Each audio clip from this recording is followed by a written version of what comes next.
Hello বন্ধুরা, কেমন আছো সবাই? আশা করি ভালো আছো। আমিও ভালো আছি। এখানে 3টে মিডিয়াম সাইজের পেঁয়াজকে দেখো একদম ঘন কুচি করে নিয়েছি। প্রায় 12-14টা কাঁচা লঙ্কাকেও মিহি করে কুচিয়ে নিয়েছি। 1.5খানা মতো টমেটোকেও ঘন করে কুচিয়ে নিয়েছি। মাছ পরিষ্কার করে ধুয়ে নুন হলুদ মাখিয়ে নিয়েছি। কড়াইয়ে সর্ষের তেল গরম করে প্রথমেই দিয়ে দিয়েছি পেঁয়াজটা। পেঁয়াজটা লাল করে ভেজে নিয়ে দিয়েছি 1 থেকে 1.5 চামচ আদা রসুনের পেস্ট। আদা রসুনের পেস্ট আর পেঁয়াজ ভালো করে ভেজে নিয়ে লঙ্কার কুচি অ্যাড করে দিয়েছি। সেটাও ভালো করে ভেজে নিয়ে দিয়েছি অল্প একটু নুন আর যে টমেটো কেটে রেখেছিলাম সেই টমেটোটা।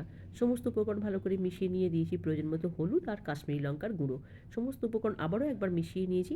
তারপর যতক্ষণ তেল ছেড়ে এসছে তখন ওপর থেকে মাছগুলো আস্তে আস্তে করে এইভাবে দেখো দিয়ে দিয়েছি। দিয়ে গ্যাসের ফ্লেমটাকে লোতে রেখে প্রায় 10 মিনিট রান্না করেছি। 10 মিনিট পরে ঢাকনাটা খুলে নিয়ে হালকা হাতে মাছের কাঁটাগুলোকে এইভাবে তুলে নিয়েছি। এইভাবে কাঁটাগুলো তুললে কিন্তু মাছে একটাও কাঁটা থাকে না।